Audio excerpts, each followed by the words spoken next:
ये जो पानी पीने का जो मटका होता है ना, जिसको हमारे यहाँ कलश कहा जाता है, हंडा कहा जाता है, जिसको हमारे यहाँ परिंडा कहा जाता है, मटका कहा जाता है, तो पहले जो मटका चलता था वो लाल कलर का चलता था। ठीक है, उस पर कलाकृति करते थे लोग, उस पर डिजाइन करते थे। आपके यहाँ भी होगा, जितने लोग कथा सुन रहे हो ना, आपके यहाँ भी मटका होगा, लाल कलर का चलता था। अभी अभी जो मटका चल रहा है ना, उसका कलर चेंज कर दिया गया। कौन सा कलर का हो गया? वो काले कलर का बेचने लगे। तो वो बेचने वाला क्या कहता है कि साहब ये सफेद, ये लाल जो मटका है ना, इस मटके से मजबूत अगर कोई मटका है तो वो काला है। बोलो सही है कि गलत है? अरे बोलो तो सही है ना। आप कभी जाओगे बाजार तो कह देगा, कुमार भी कह देगा, ये जो मटका है ना लाल वाला, इस लाल वाले मटके से मजबूत ये काला वाला मटका है, ये काला मटका है। और महाराज इससे पानी ज्यादा ठंडा ये कर देगा। पर शिव महापुराण की कथा, लिंग पुराण की कथा कहती है, और अगर आपने बैसाख मास की कथा को श्रवण कराओ, बैसाख की एक कथा होती है, उसको अगर आपने श्रवण कराओ तो उसमें वर्णन आता है कि घर के अंदर जहां पर आप पानी पीते हो, जिस स्थान पर अन्नपूर्णा निवास करती है, जिस स्थान पर अन्नपूर्णा का वासा होता है, रसोई घर में जहां पर भोजन बनता है, उस स्थान पर काला मटका नहीं रखा जाता। काला हंडा, काला मटका उस स्थान पर नहीं रखते। पर आज फैशन के हिसाब से, अरे साहब वो ये मटका थोड़ा कम ठंडा पानी देगा तो ये मटका ज्यादा ठंडा पानी देगा, तो उसको काले मटके को रखते। पर हमारा शास्त्र कहता है काला मटका लोग रखते कहां थे? पहले जो शास्त्र रीति थी, उस काले मटके को रखते थे जब मकान बनता था, जब प्रॉपर्टी बनती थी, जब जमीन बनती थी, जब जायदाद बनती थी, संपदा बनती थी, तो उस स्थान पर उस काले मटके को केवल नजरोटे के लिए, केवल हाय के लिए, केवल नजर के लिए रखा जाता। उसको लोग लेना पसंद नहीं करते। पर आज के व्यक्ति को अगर कह दिया जाए कि ये दो मटके रखे हैं साहब, लाल भी है और काला भी है, तो कौन सा पसंद करेगा? वो काला वाला ही दे दीजिए साहब। क्षेत्रीय प्रतिपदा है आज, जिनके घर में ज्यादा रोग हो, बीमारी हो, ज्यादा तकलीफें आ रही हो, कष्ट बढ़ रहा हो, बीमारियां बढ़ रही हो, या भय लग रहा हो, डर लग रहा हो, हृदय चित्त में कहीं ना कहीं आपको भय का भान हो रहा हो, तो एक लोटा पानी, एक कलश में जल भर कर रख लीजिए और रात भर उसको रखे रहने दो। नवरात्र चल रहा है, उस कलश को रात भर रखकर सुबह सुबह उस कलश में एक बेलपत्र डालकर उस जल को नीम के पेड़ के नीचे, जहां चैत्री नवरात्रे में नीम के पेड़ के नीचे सारी विद्याएं, आद्य शक्तियां, सारी देवी उस नीम के पेड़ के नीचे विराजमान रहती हैं। उस कलश में एक बेलपत्र डालकर रात भर रखकर उस जल को पूरे घर में घुमाकर उस नीम के पेड़ के नीचे समर्पित कर दीजिए महाराज। घर में भय लगना बंद हो जाएगा, कोई बड़ी बीमारी आपको घेरेगी नहीं, और उस बीमारी से, उस रोग से आप मुक्त रहेंगे। उस बीमारी से, उस रोग से आप मुक्त पाएंगे, वो बीमारी आपको घेर नहीं। कलश का कहते हैं, प्रश्न करने वाले पीछे नहीं हटते महाराज, बहुत प्रश्न करते हैं और प्रश्न कर कर पूछते हैं, गुरुजी ये कलश के ऊपर आम के पत्ते क्यों लगते हैं? उसका उत्तर है, ध्यान दीजिए, प्रश्न बहुत है तो उसके उत्तर भी बहुत है, बस उसको समझने वाला चाहिए।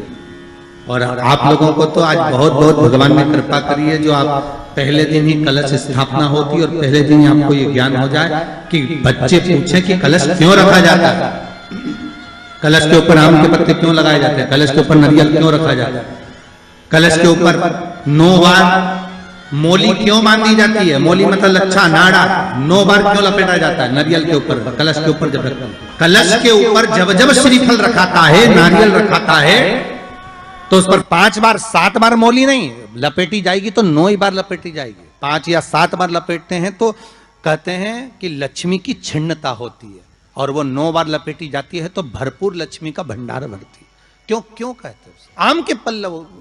तो मैं केवल आपसे इतना सा निवेदन करना चाहती हूँ, आपसे केवल इतना कहना चाहती हूँ कि प्रभु मेरे मन का संशय मिटा दीजिए, और जो आम का वृक्ष मेरे पति के साथ जलकर भस्म हुआ है उसकी विनती को आप स्वीकार कर लीजिए। आप उसके लिए भी कुछ कृपा कर, इसी को कृपा कहते हैं, इसी को करुणा कहते हैं, इसी को दया। भगवान बोले अब आप आई हो रति, ठीक है, मांगो क्या चाहिए, बस इतनी कृपा कर दीजिए कि आम के वृक्ष का भी उद्धार कर दो। शिव जी ने कहा हम वर प्रदान करते हैं। जहां शिव और शक्ति है, जहां 33 कोटि देवता इस कलश के अंदर विराजमान होंगे, उस जगह पर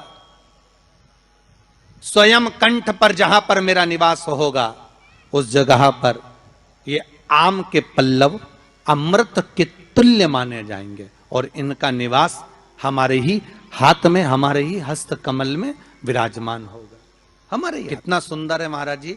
उस आम के पल्लव की महत्वता को जरा जानिएगा, बहुत बहुत ध्यान दीजिएगा। आम के पत्ते देखे आप लोगों ने? अरे बोलो जम के तो बोलो, देखें। उसका प्रयोग कभी आप लोगों ने करा? आम के पत्ते का कभी प्रयोग कर कर देखिएगा।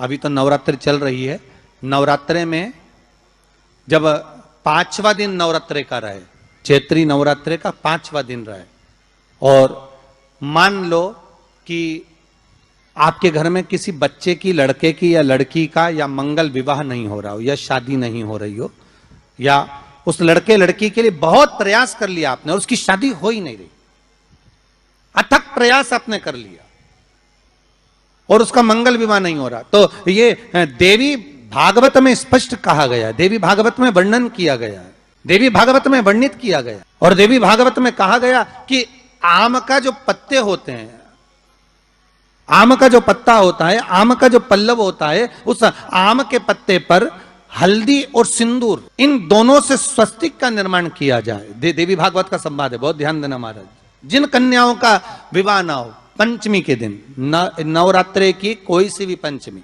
मतलब जो पंचमी तिथि पड़ेगी, कोई भी नवरात्र हो, चाहे वो 4 नवरात्रे में से, चाहे वो पौष का हो, अश्विन का हो, चैत्र का हो, आषाढ़ का हो, किसी भी नवरात्रि में आप कर सकते हैं। एक पान के पत्ते पर, एक ही पत्ते पर जो 2 स्वस्तिक बनेंगे, एक हल्दी का बनेगा, एक सिंदूर का बनेगा। बस अंतर इतना है, जो हल्दी का स्वस्तिक है उस पर कंकु के चावल, अर्थात रौली के चावल, रौली कुंकू के चावल रखना है, और जो सिंदूर का है उस पे हल्दी के चावल रखना। इतना रखकर, जिस लड़का लड़की का विवाह नहीं होता उसकी हथेली पर रखकर उसका नाम और गोत्र बोलकर महाराज उसको ले जाकर नीम के पेड़ के नीचे उसको रख दिया जाता है। मात्र 3.5 या 4 महीने ऐसे रहते हैं जिसके अंदर उस लड़का लड़की का विवाह पक्का हो जाता है। जिसका विवाह नहीं होता केवल उसी के लिए, जिसका मंगल विवाह ना हो रहा, आम के पल्लव में शिव का वर प्रदान है, आम के पल्लव में शंकर का आशीर्वाद, आम के पल्लव में शिव। भगवान भूत भावन भूतेश्वर मेरे शिव, मेरे करुणा सागर मेरे शंकर, मेरे त्रिकालदर्शी, मेरे कैलाशी, मेरे भोलेनाथ स्वतः कह रहे हैं, अरे रति तुम रोती क्यों है, तुम्हारे रोने का कारण क्या है? प्रभु मेरे पति के साथ ये आम का पेड़ भी जलकर भस्म हुआ। आम भागवत जी किस किसने सुनी है? हाथ उठाओ जरा, जिन जिन ने भागवत जी सुनी है। आप लोगों ने सुनी है भागवत? रखिए हाथ। अगर आप लोगों ने भागवत सुनी होगी तो उसमें वर्णन आता है, तक्षक नाग डसने के लिए जब जा रहा था, तब ब्राह्मण देवता जो जहर उतारना जानते थे, उनको लेकर राजा परीक्षित के पुत्रों ने अपने दूतों को भेजा था लाने के लिए कि एक ब्राह्मण ऐसे हैं कि वो तक्षक नाग का जहर उतार सकते हैं, वो तक्षक नाग के जहर को समाप्त कर सकते हैं, तो आप आओ।